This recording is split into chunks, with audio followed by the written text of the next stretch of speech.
Hello, this is Lisa Russick with the podcast We Are All Psychic. And today, Misty is not here, but we have an incredible guest. His name is Ray. Ray, would you like to say hello? Yes, hello, everybody. And Lisa, thank you so much for having me as your guest today. I'm honored and privileged to be here. I'm excited that you are here. And listeners, you are welcome. Listeners, this is also a video podcast on Spotify. And, you know, Ray, the first thing I have to do, I got to ask you a question. Do you think we're all psychic?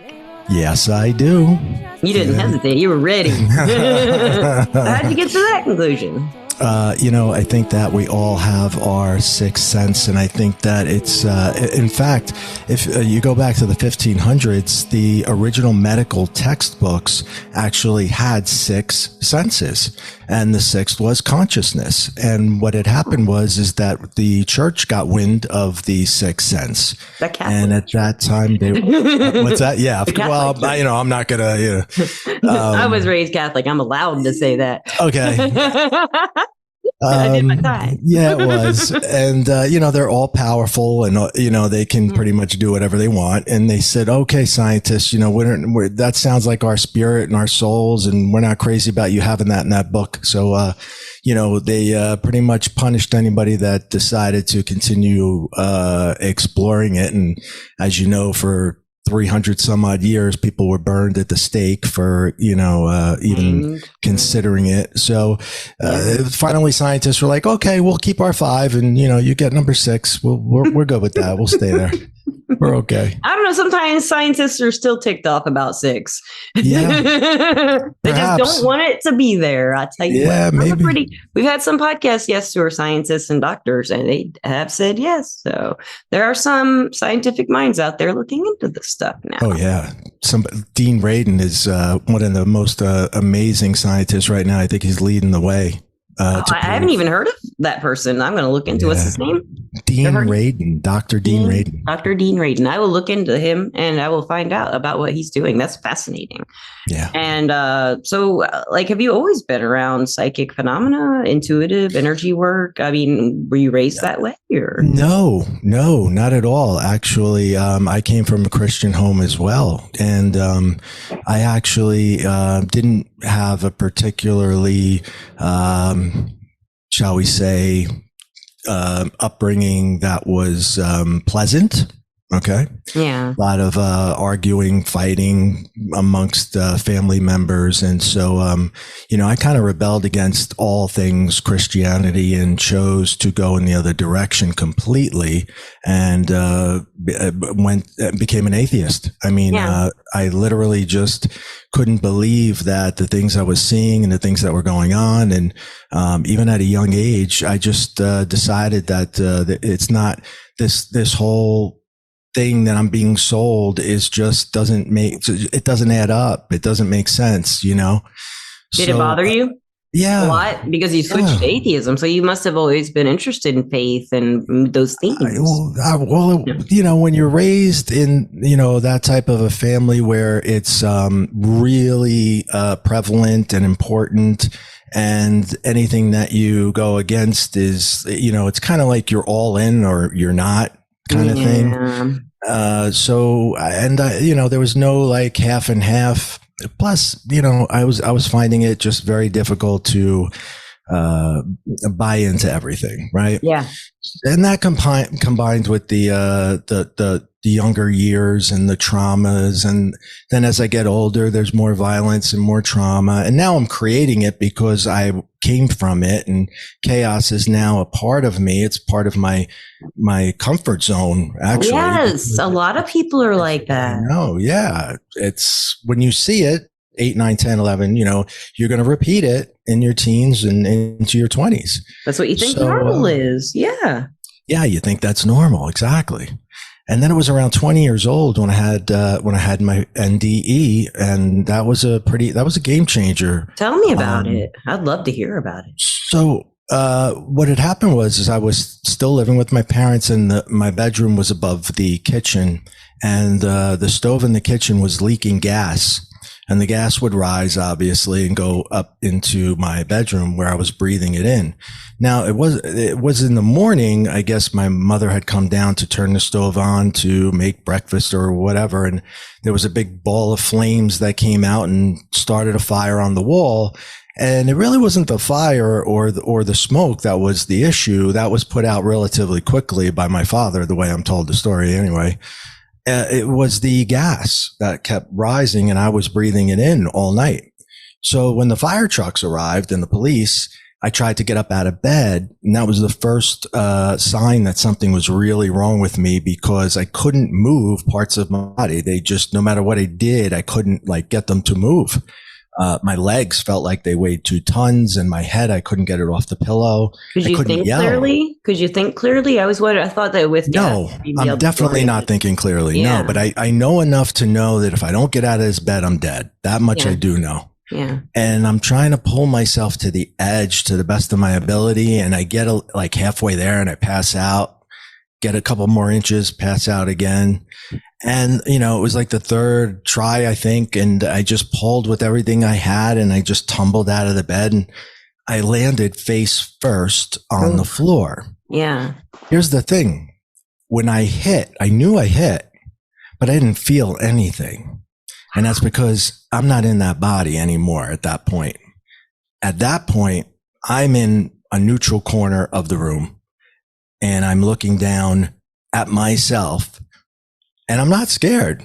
I mean, the room is very the colors are more vivid. Everything seems to be sharper.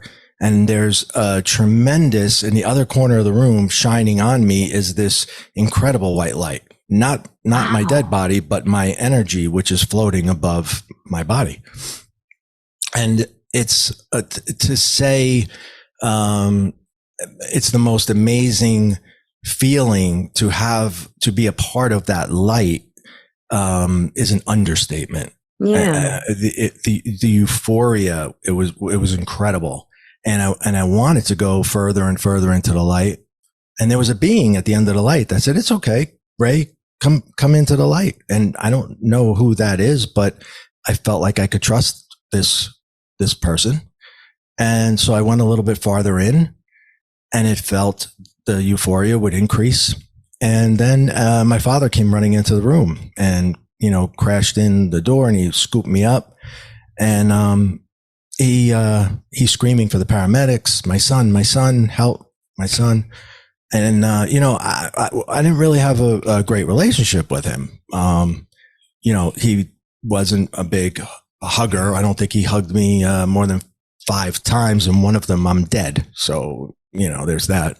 Yeah. And that kind of I wanted that. And I thought maybe things would be different if I was to wake back up in that body. And so I asked, I said, I can't leave him like that. Is it okay? I'm kind of negotiating to go back. And when I came to, I was no longer in that room, and he wasn't there. He was there, but he wasn't holding me. I woke up in a living room, and I was on the floor, and I'm looking up at the paramedics, and they've got all their equipment and their tools, and they're doing all kinds of things to me. And they're going, back up the truck, meaning the ambulance. We got to get this guy out of here. And I'm like, guys, wait, whoa, I don't know what just happened, but I feel great. I mean, I really feel great. I'm fine. They're like, you're not fine. You're anything but fine. You're coming to the hospital. And I'm like, did you see the light? Did you hear the voice? And now they're looking at each other. They're like, one of those. Yeah. And now I'm wondering what kind of hospital I'm going to go to. So I better just shut up. And that's what I did. I shut up, and I went along for the ride. And, it was, even before that, I had some experiences where, if I look in hindsight, I can tell now that what I was doing was I was able to see energy, and I was able to, kind of go into a meditative trance for a long period of time, and not just see the wall, but kind of start to see a little bit of what the wall was made of. And this was from the trauma and trying to hide as a kid for hours and hours and hours. Yeah. And I'm trying to escape my reality. Right. Right. So eventually you break through and you start to see things that, is there, but that we don't notice. Yeah. And so now I crossed over and came back. Now talk about energy that they come with me, that this is an open portal now. And it was the next year, I moved out, got my own place, and I'm thinking it's going to be great and we're going to have parties all the time and it's going to be awesome. And that never happened. I mean, from the first day I moved into that place, it felt like it was filled with people all the time. There's no one there. You could see the lines shooting across the white walls and the little swirlies in the corner of my eye. And I could feel like energy just hitting me in and out and going in and out. And I'm like, I can't stay here. So, I was not able to sleep in that place. And, every electrical appliance could be, messed with, turned on, turned off. The phone would go dead. Then I pick it up and there's nobody there. And I remember one time talking to my friend and I'm like, and I said this kidding around because I'm trying to hold on to atheism. I'm really trying to, it's easier, right? I don't have to figure things out. It's easier. And I'm like, I think my house is haunted. Click. And this is a landline. We don't even have cell phones yet. So I dial him back and I'm like, what'd you hang up on me for? He goes, I didn't hang up on you. And I was like, all right, whatever. That was really weird. So what I was saying was the house is haunted. Click. And I'm like, okay. Okay. And they just would not let me sleep. So I started to use enormous amounts of drugs and alcohol in order to go to sleep. And that was the only way I could turn it off. Right. So I don't know what this is. I don't. What did you think it was? Did you have any ideas at all? I thought I was losing my mind. Yeah, me too. When it happened to me, yeah. I just thought I was losing my mind, and I didn't want to tell anybody because they would lock me up and throw away the key. So I wanted to try to find a way to deal with it without anyone else knowing. Yeah. And alcohol was not the, I thought it was the solution, right? It really Me too. wasn't. Alcohol was my go-to to shut, but sometimes it made it, but it was fun then for me. It was like I was drunk. I'm a happy drunk. Right, you don't care that they're there anymore. Spirit, let's talk to all the spirits. But then when I was like not drunk, I'd be like, what's going on? I feel things. Yeah. Yeah. Exactly. And then so that went on for like a very long period of time. Yeah. And so I left that house and I went to the next one and I'm thinking, well, okay, maybe I left that behind me. This is going to be good. Now this is the house. We're going to have the parties and we're going to have this and we're going to have that. And I move into that and it's exactly the same thing. Exactly the same thing. So what do I do in my 20s? More drugs, more alcohol, of course. What else are you going to do? Yeah. Out of your house. Outside of that house. Any house. It wasn't the house. It's Ray. Yeah. Wherever I go, I could live in a tent. They're coming into the tent. They're not picky.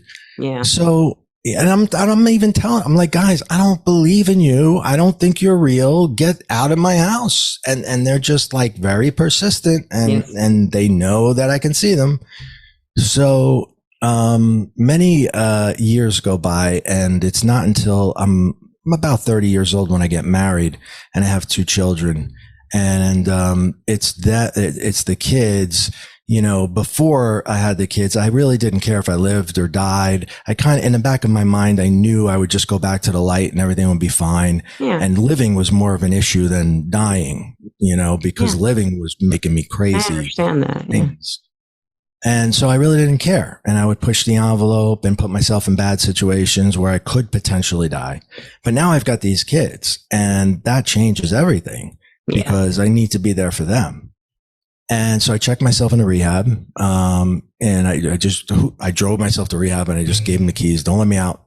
Don't let me out until I'm good. And I went back to college. I finished my degree. What was your degree in? Business. At that time, it was business. Yeah. And I got a good job, worked in the city, worked my way up, did very well. And, then I came back to Jersey and in another company, worked my way up again. And I was at the top of my game in my 40s. And we had I guess we had this understanding, like, you stay on your side of the room and I'm going to stay on my side of the room. And they would be intrusive, but we kind of like all got along. You know what I mean? You made a peace, it sounds like. Yeah, it was kind of like, I don't know what to do with you anyway. I can't help you because I don't even know if you're real. And I just, Could you hear them too, or did you just see them, or could you just know what they're about? I heard things. I had word drops all the time. Wow.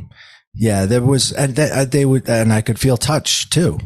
There was times when somebody would touch my leg and there's nobody in the house. And I would, and imagine, like, I'm like 40 years old or late there, and I'm in a ball going, who just touched me? It's like crazy. I'm not a little kid anymore. I'm sleeping with the lights on and I'm a full grown adult.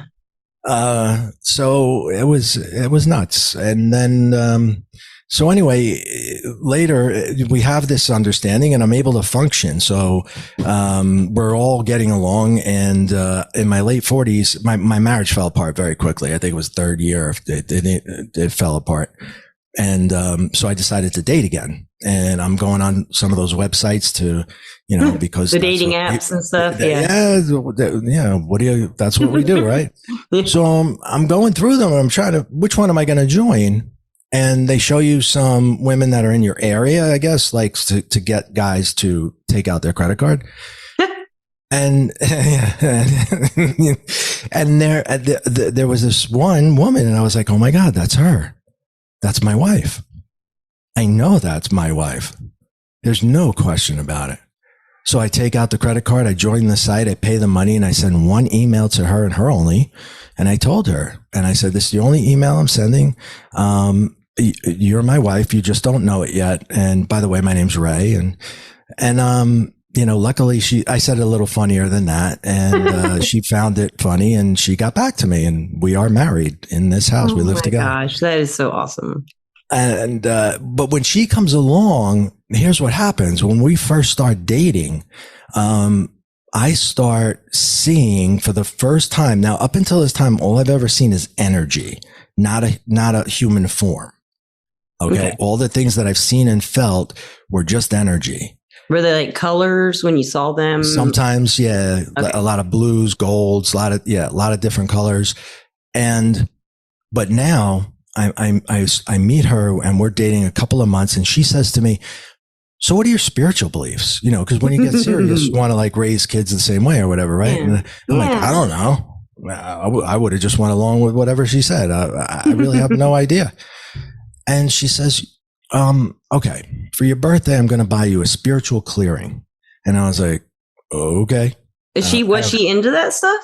Oh, I guess, yeah, she was. I mean, at that point, I had no idea what that was. Yeah. So she knew what it was. I did not. Yeah, I bet she did. Yeah. And, she's like, you're going to feel better afterwards. I said, it's like a massage. And she's like, not at all. In fact, you're not even going to be there. I'm not going to be there. No, you're not going to be there. They're going to call you on the phone and she'll tell you when it's going to happen. And I was like, okay, we got to have cake or something, right? Because this really isn't doing it for me. So the clearing is done. And, afterwards. Did you feel anything during the clearing? Oh my God. Did I? I couldn't even walk to the bathroom. Like, it was so weird. Yeah. I felt those feelings that I felt when I was in that apartment 10 years earlier. They were all back. And it was like very, very intrusive. Yeah. Right? And I'm like, oh my God, I don't know what's going on. And that was Friday. And I left work and I said, I have to go home. I have a headache. I just made it up. And I went home. And what happens now is, like a movie screen opens up in here. Okay. It's not my eyes or my ears that I'm using. It's in the mind. Yeah. And the movie screen opens up, and here's a guy on the screen, and he's talking to me, and he says the same thing over and over. I effed up. I made a mistake. You can help her. I cannot. Oh. And this is the first time I've ever seen anything that resembles a human being. And words that mean. Yeah, and words. That had meaning. Yeah. So now, and he just keeps saying it over and over and over. Like, it's like a video loop, and it keeps playing every hour on the hour. Mm-hmm. And then the next day, it seems like it's every half hour. And I don't have these times exact, but by the third day, Sunday, it was like every 5 minutes. Wow. And I couldn't drive. I couldn't have a conversation. I can't function. It was like thought insertions. All you could think about it wasn't your thought, right? The same line. I effed up. I made a mistake. You can help her. I cannot. So I remember the breaking point was, I guess I was in the store and I was paying for my stuff, and I don't know what I did. Maybe I just froze. I stopped moving. I don't know what I did. But the lady behind the counter says to me, "Sir, are you okay?" And I said, "No, I'm not okay at all." And I in that moment, I went back to my car and I sat down and I said, "Okay, I'm insane. And I need to prepare for my children. I got to get my affairs in order because this is it. Like, I'm really crazy. This thing's not leaving." But you were thinking it was like schizophrenia or hearing voices, seeing things. You had no thought that it might be a spiritual thing. Absolutely not. None at all. No. Oh, wow. I was just kidding when I said that to my friend on the phone. Yeah. Yeah, no, nothing. I would laugh if anybody said something about something like that. It was not taken seriously in any way, shape, or form. So I think I'm legitimately crazy. And I'm thinking my will is together. I gave it to my brother. I have a DNR. I gave that to my brother. I better make sure he has everything because I want to go back to the light. I don't want to be resuscitated ever again. And I want to make sure that my kids are taken care of. So now here's one part of the story where it just really gets strange. The woman I'm dating, who's now my wife, is by trade a doctor of psychology and neuropsychology. Nice. Can't make this shit up. Sorry, excuse my language. Can't make this up. So I have to tell her, and I'm going to lose her, of course. But I think that at least she'll give me the name of a doctor I can go to and, get some help. Had you never told her anything about it ever? Yeah.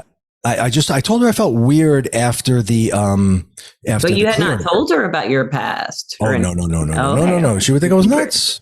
She would think I was crazy. Yeah.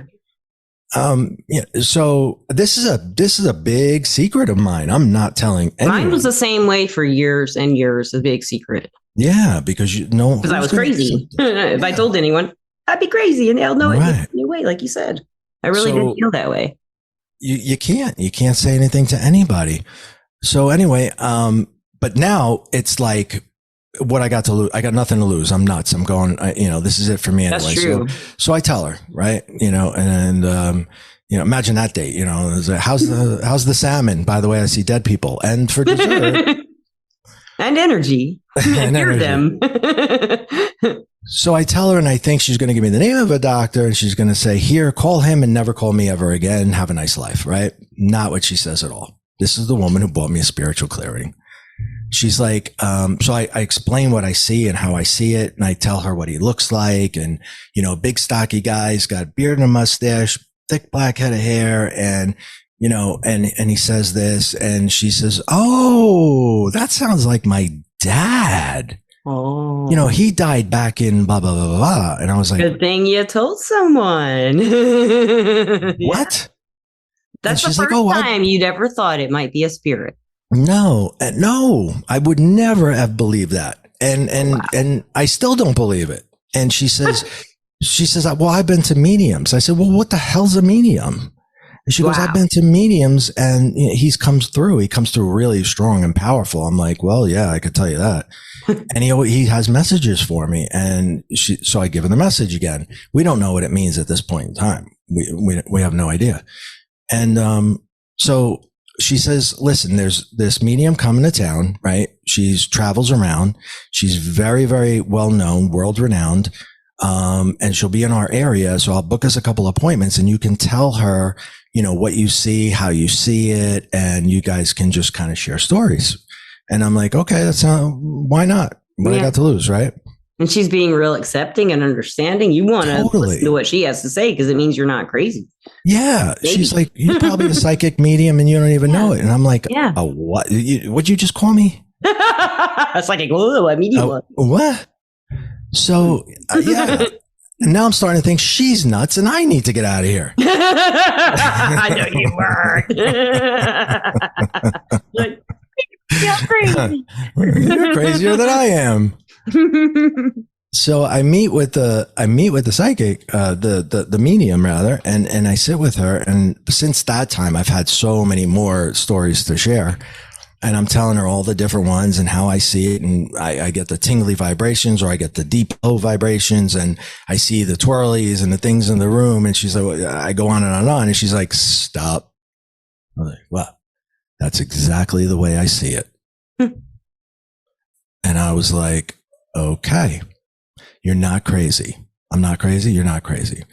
Her parents thought she was crazy and actually had her institutionalized for a while. And she didn't keep her mouth shut. She didn't do what I did and keep it bottled in, which I don't know what's right and what's wrong, right? You know, we just need society to get off our backs, right? About what we believe in and want to do. Yeah, you know, and just have more of an open mind. Imagine how many people are actually put away right now, thinking they're people think they're schizophrenic, and they're not. No. They can just see energy and speak to energy. And, you know, there's got to be a lot of that. That's what happened to me. I have schizophrenia, though. I have both.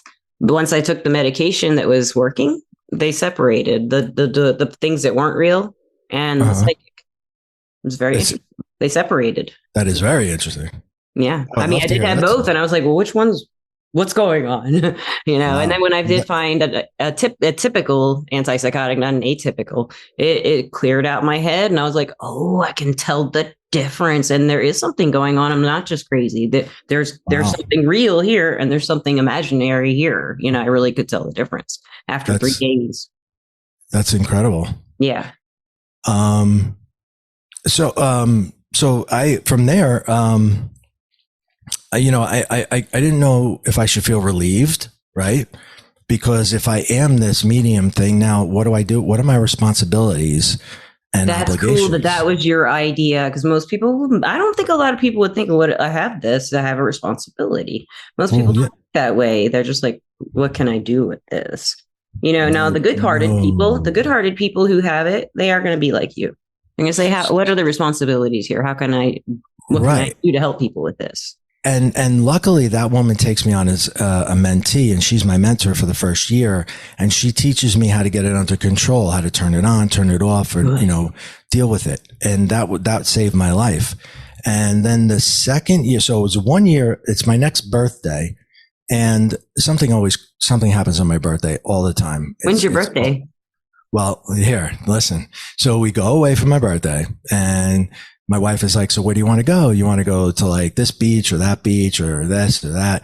And I'm like, I just want to go where there's tons of trees, and I don't care if we're in a tent with an outhouse. I just need trees. I don't know why. I just need trees. She's like, okay, I'll get you some trees.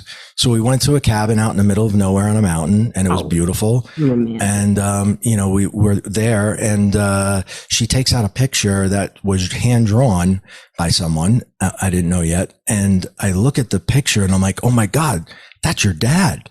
She's like, yeah. I said, that's exactly how I see him.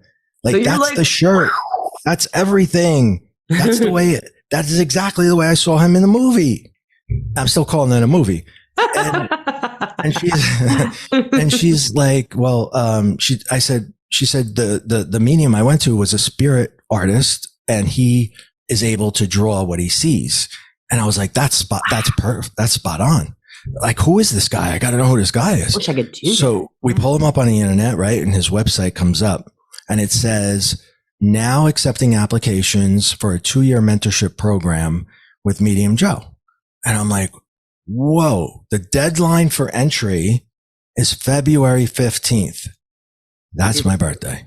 Can't make it up. Can't make it up. That's great. So she says, are you going to apply? I said, you think? I said, now I'm starting to pick up these signs. There's something to them. This is I'm like, okay, you know, there's definitely something going on here. I got to start, you know, rolling with it. So I fill out application after application, and they're like essay questions because he is not taking anyone unless he can prove you're legit. Okay. He will not take you. And it doesn't matter how much it was, thousands of dollars to get into this 2-year program. And then there's an interview after that. I mean, it's just one thing after another. So I never hear anything from him, and I just figure I didn't get it. And now I'm back to, I am not a medium. I don't know. These are all coincidences. I'm just guessing things. And when I had the NDE, it was probably sun coming through, and I thought that was the white light. And I was high. Just because this guy hadn't gotten back to you all these times. Well, I always had self-doubt. I kept having. Well, you had to have after your I had childhood. So much self-doubt. Yeah. And I call the place just to see, just to get confirmation, I guess. And I speak to his assistant, and she says, "Oh, no. We haven't picked. There's hundreds of applications." And I'm like, "Oh my God, hundreds." And I know what these look like. So these are, it takes time to go through them. I'm like, yeah, okay, I can see that. So that's cool. Now here's how you measure the integrity of anybody. This man had hundreds of applications charging thousands of dollars. That's hundreds of thousands of dollars, right? Could have just taken everybody, accepted everyone. I did get accepted, and I was one of 11. That's it. That's a great number. 11. It's a massive number. I didn't even think of that, but yeah. But he could have taken all those people, and it would have been a huge payday for him, right? But I got to meet the other 11 people, and they're more advanced than I am. They understand the lingo. Some of them are practicing, and here I am. I don't even know. I'm just able to do this for no reason at all, You're the perfect student. Yeah. But you know what I noticed? Everybody there was not there to learn how to make money. They were there to learn how to deal with this and control this. Yes. That's like what you said. When you feel an obligation, or what are you supposed to do with this? How do I handle this? That's the real deal, right? If you're going to school because you want to be on TV someday, the last thing I would this is not a blessing.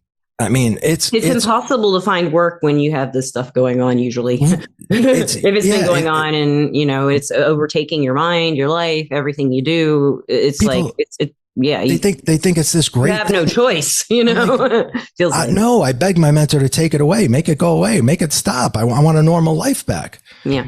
And, but you never had one. This is true. I wouldn't even know what normal is, right? Yeah. So, needless to say, I've been with him the 2 years past, and I've been with him for like 4 or 5 now. That's and great. I'm never leaving him. Oh. When I was writing the second book, I had a huge spiritual awakening. Like, I really fractured my ego, and I lost my anger and my violence. It was gone. Like, I finally fractured my ego to the point where I lost a lot of negative emotions, and I was happy for the first time ever in my life. I found happiness, right? I was missing love. I had love. I was missing, certain aspects, and sounds now like self-love too. Appreciation for yourself and accepting yourself. And accepting myself. And it took years for me to do that. So I had to leave practicing mediumship, because when you do, the energy it has to come into me, it has to commingle, right? Okay. So to come through me, in order for me to tell you what I'm being told, I'm not really telling you anything. I'm just acting as letting it come to you, right? And that's, are you channeling, or are you just saying exactly what they're saying? I'm saying it's half of it I'm saying, and half of it I don't even know what I'm saying. That's what I was wondering. Okay. It's like 50-50. Yeah. So when I come out of it, you said this, I did. Okay. Well, I have that a lot too. Yeah. I didn't say that, did I? That wasn't me. And you can tell too, because some things will be said in a way that I would never have said them. Yes. So, it's coming from somewhere else. But that was, now when they come through, what do they come through with? Guilt, remorse, anger, all these emotions that I'm trying to get rid of. And that stays with me. After, if I did a reading, it would stay with me for hours. And I would have to go into a separate room, close the door. Don't want to be around the kids because they're not going to understand who I am in that moment until everything, just kind of goes back to normal.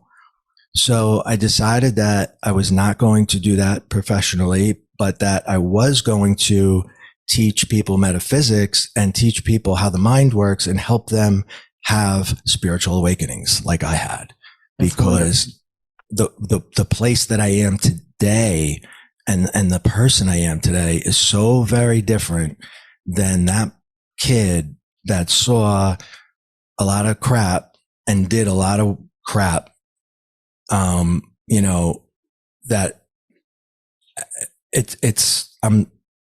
I can't. Have you made peace? I don't want to get kid? Have you made peace with that kid? I mean, he had some problems and didn't know it.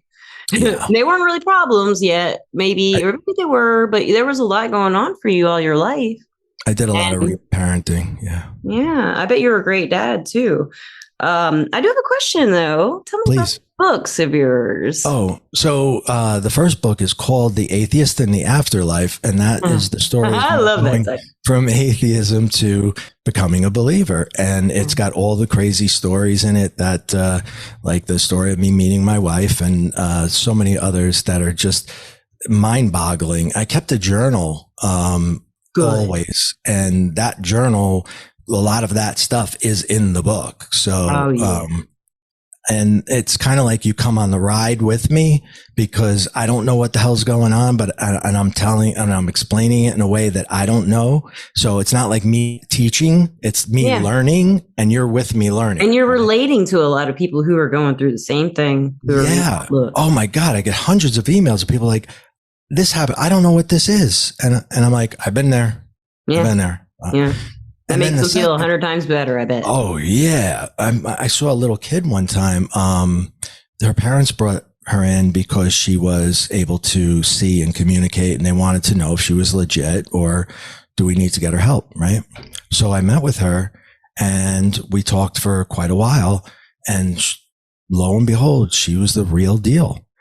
She was the real deal. And I said, the first thing I explained to her is, you're in control. This is your realm, not theirs. They're the visitor. This is where you live. They had their time. You're the boss, right? That's the words I give people to tell the spirits. You had your time alive. Yeah, you can. And that usually will get them to be quiet. Not always, but usually. You can give them the boot. You say, listen, I'm not helping you, and that's all they want. If you're not going to help them, they're not going to stick around very long, right? It's true. That's true. If you're not going to deliver the message, they'll go find somebody else that will. You know. So essentially, the second book is when I had the spiritual awakening, it was at the end of the second book. So I had to go back and rewrite it because so many things had changed. Yeah. And the second book is more like, this is what I did. This is the story of what I did, how I replicated it. And I put the science of what I found that backs up these spiritual techniques. What's the name of that book? The second book. You're Still Alive, Now Act Like It. I love that title too. You're such a great writer, man. And that's how I met Dean Radin, because he does these amazing research studies with psychics and non-psychics and measures the brain waves and this other stuff and everything. I would love to do something like that. Yeah. Yeah, right. I know. I was like, if you need me, I'm here, bro. It's just I want electrodes and find out. I want information. Yeah. Exactly. So I started to study and I went back to school for metaphysics, and I'm getting my PhD. And I studied everybody from Eckhart Tolle and Deepak Chopra, Joe Dispenza, And then on the other side, the physics side, Einstein, Niels Bohr, Tesla, Heisenberg, you name it. So, I'm more familiar with those names than I am the metaphysical ones. I was like into science, still into science, but I always saw my life. And I wanted to be a I wanted to be a veterinarian when I went to college, but I switched over to chemical engineering. And then I found out about rock and roll and I played some guitar and I left all that behind and started being a liberal arts person. Yeah. Forget about that engineering stuff. I got a guitar now. Right. I'm going to make some real money. Much more fun. Oh, yeah. Right. Yeah. That's a good joke. So, but you would be amazed at, now me, I'm like the eternal skeptic. And so that's why I wanted to put these things together so I could show other people and say, hey, take a second look at this, right? Because kind of another way of checking yourself. Yeah. Right? Yeah. And that's right. It was another way of checking myself. And it turned out into a book that other people could go, oh, I never looked at it from that perspective. That makes sense now. And that's what I tried to do. And now there's a third book, right? I'm trying. I'm working. It's the Limitless Life. Is that it's coming? Be limitless is kind of like the my kind of saying, because in this life I believe that we really don't have limits. We set our own limits on ourselves, and you can break through that barrier and really have anything you want. Do it. I mean, if I can do it, anybody can do it. I'm not brilliant. I'm not, I'm just a regular guy. You have a good heart though. Who had to figure some shit out. And I was forced to figure it out. And there's so many better ways to go through this and learn this without having to do it that way.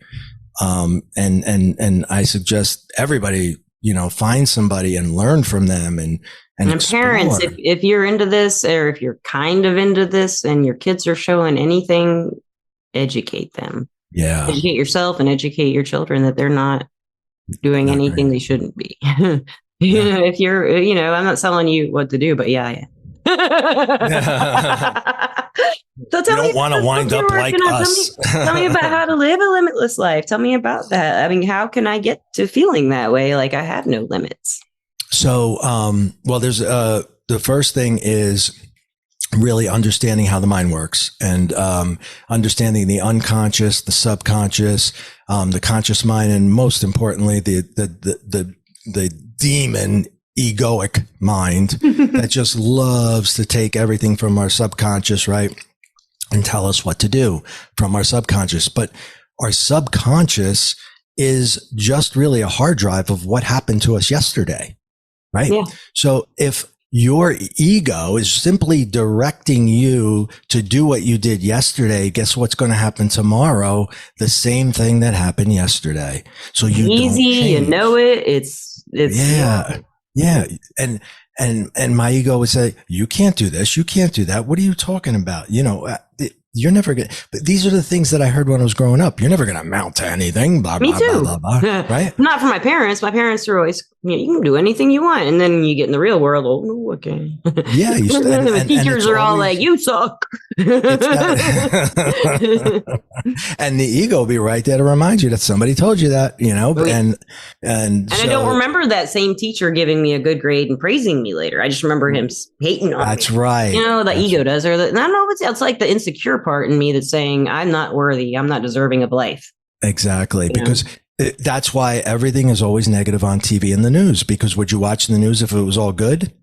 I would, but we would, right? But most people wouldn't. and I don't know if you've seen that movie Nightcrawler, but that's where they talk about how the news started being they started 24-hour news, and they wanted to make it like shows, get people interested. So the movie Nightcrawler is about the first people who went and found problems, accidents, shootings, and filmed it and put it on the new shocker news, right. gore and act, stuff like that. And now the news really plays on that. Yeah.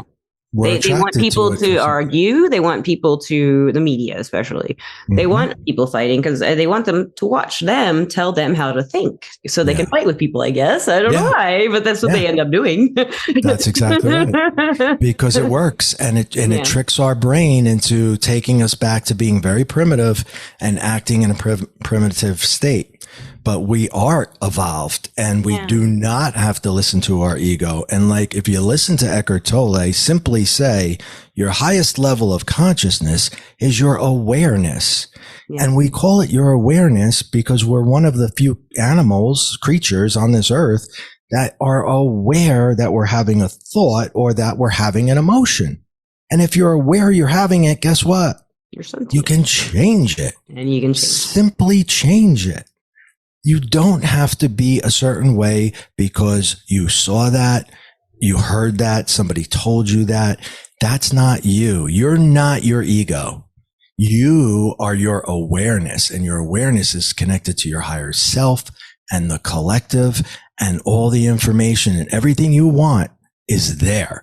That's like Google on steroids right there. And when you tap into that, GPT AI, you got it, right? You just know when you're in that zone and you're just downloading, it's like incredible. But you have to get that ego and put it in its place first, because it's always going to jump out and make you react. And then you're going to play catch up. Oh my God, I shouldn't have said that. Why did I do that? Blah, blah, blah, blah, blah. Yeah. That insecure person in all of us who I think you're right. It's a lot of our society. They don't want people to improve, really. They don't want the middle class to go to the upper class. They don't want the lower class to go to the middle class. They want us all to stay where we are. Nothing changed, because it's just what you were saying. Yeah. Yeah. You know, when I explain the law of attraction in the book, and I break it down, I use an example. The employers, everybody says, go to school, get a good job, get good grades, get in school, get a good job, and then, live your life, have 2 kids and die, right? That's like that's the plan. 2.5 kids. Right? That's the plan. And I say, but your employer didn't do any of that. That's not how he got to where he is. Right. He disregarded all of that. The people who are doing the employing are giving you what they need you to do, so not what they want. So you stay put and you work for them. Yeah. But the people that changed the world, they're the ones that did everything out of the ordinary. Nothing in that program fits what they did. Steve Jobs, Bill Gates, Warren Buffett, you name it, right? And none of those guys followed that protocol. And look at what they've done. Yeah. So, it's... Can you imagine all the people whose names we don't know, who have touched millions of lives and just, over time disappeared? Yeah. Isn't amazing? Yes. We have recorded history and mass communication now, so we do get to collect these people and their knowledge, and maybe 200 years ago, there's so many people, maybe they were into this, maybe like in the spiritual movement in the late 1800s and 1900s, maybe there were tons of us. If they had podcasts, can you imagine what we would have learned? And only if you could write books and get them published wasn't popular, except in groups. And, speaking of Limitless, the way things are right now, because everything's so cheap to create, if you just take the time to learn how to do it, and it's not that hard, really, because it's, you kind of have to think like a programmer if you can use computers, but that's not too hard if you do it a little bit. But we have like a limitless culture right now. We don't have to really struggle except in here. That's now some people more so, but, like, people in abusive situations and stuff have physical dangers. Yeah. But most of us, our biggest problems are our insecurities right now, and so maybe food and money and stuff like that. But that leads back to a lack thinking, which leads to insecurity. Exactly. Yeah. So once you scoop all of that out, once you just break down that ego and get rid of it, it's going to flare up every once in a while. That's okay. But you got to put it back in its place and remind yourself repeatedly, I am not my ego. I am not my ego. I am my awareness. And that's where you'll really find yourself. And when you meet yourself for the first time, it's amazing. How'd you meet yourself? What do you mean by that? Well, I'll tell you a story. When I knew that I had this breakthrough, I was driving my car. It was a very expensive car because I thought that was a big deal that I had to have one. And I was driving in the snow and I drove into a deer. Now, normally what would have happened is the adrenaline would have surged in me. I would have been so angry that my car is destroyed. I don't know, what I would have said or done, but I know that I would have been furious. And after hitting the deer, I felt nothing like that. What did you feel? I've compassion for the deer. Oh my God, did I hurt the deer? And I'm like, who the hell am I? I don't even recognize myself, but I get out of the car to see if the deer's okay. And was it? Yeah, it was. It got up. We were That's great. That's so great. I was stunned. I know. Right? We had a moment like, I'm sorry. Yeah, I'm sorry too. And it just walked away. That's great. And then I looked at myself and I was okay. I'm not hurt. The deer's not hurt. The car's trashed. Okay. But in that moment, I don't care. And in fact, later I didn't care. I never cared. Yeah. And I can't conceive that at this point in time. So did you talk to yourself that I would act this way? Is that the spiritual awakening? You said to yourself, why didn't I do that? And why did I do this? It came natural. I didn't have to tell myself not to do it. It just happened that way. And that's when I knew. And I drove the car to the auto body shop. I left it there. I took an Uber to my house. My wife and I weren't living together at that time. That's why I was leaving. And, I had no car in the morning and my son woke me up. Somebody stole your car. Somebody stole your car. And I said, no. I had an accident. Relax. It's fine. He goes, why? You had an accident? Are you okay? Why didn't you call me? Blah, blah, blah. I said, because you're acting like that. I think I got to reparent you. I'm sorry. I didn't know these things. I didn't know these things when you were born. Let me take you under my wing. Let's start over. So, and then I just took an Uber to work. It's a car. It's a piece of metal. You know what I mean? It's so insignificant to anything. But some people take all this important stuff and they put it all in that car, and that car represents all the important stuff, maybe, or maybe it's just a car. I don't know. But I think a lot of people do put their emotions in objects and things and games like computers and stuff like that. Yeah. Define themselves by it almost. Yeah. It's hard. It's easier to define yourself by what you do or what you have, I guess, maybe for some, than to look and figure out who you are and what you are inside and what you offer and what you offer yourself and other people. And to me, that's more interesting, but not to everyone, and it's, I would say this is easier for me because my mind wouldn't let me just be happy that way. I couldn't trick myself, into thinking that would be what made me happy. I couldn't do it. Yeah. It's hard because if I tell somebody how I feel about things now, they think I'm nuts. And but people who knew you before, but I don't care. Yeah. They probably like you more. Yeah. I'm just like, okay, some get it, some don't. It doesn't matter. But they like you and they want to know about it, don't they? They're curious. Yeah, because I'm like, they're like, you look great and you're always relaxed and you don't, and I'm like, because I don't give a shit about anything. Except deer. Whatever happens, I know it's going to be okay. Yes. It's going to be fine. Yes. And and when you have that relief, what's the worst that can happen? I go back to the light. That light was wonderful. Yeah. So you can't go wrong. You can only do nothing. And that's what's wrong. So, that's why I wrote the book. You're still alive. Now act like it. I love that. I'm going to get that one. That sounds like a really fun read. And, Thank you. Where can listeners find your books? You have a website. Where can they find out about you? Amazon, Barnes and Noble, just about anywhere. Catania. Catania. Yeah. And that's my website, raycatania.com. And you can find more about the books but they're everywhere. Books are sold. And thank you for letting me say that. And listeners and watchers, I'll put his information, his website, any links you want in there in the description of the podcast, and you can click right through, go see his stuff and his interesting, amazing, life transition. I mean, this is huge. And it's like, it doesn't matter how old or young you are when this stuff happens to you, I mean, it just really doesn't. I've recently, we had a podcast with someone maybe 2 years ago, and she was, I want to say she was 87 and she just got into it last year. Wow. The year before. And she had, spiritual things happen, but she had a lot of information because she really put herself and studied this stuff hardcore for those couple of years, and I was just like, wow, it doesn't matter how old you are. It doesn't matter how young you are. Once you see it, you can't unsee it. You can't. Someone just said that recently on the podcast. So yes, that's true. It's so true. It is really true. And right now, I'd like to thank our sponsor, Everclear. Everclear is an advice app where you can get advice from psychics and empaths so you can get the clarity you need to create the life you deserve. And that's everclear.com. And it's lovely. I work there. I'm under the name Lisa P, Leesap.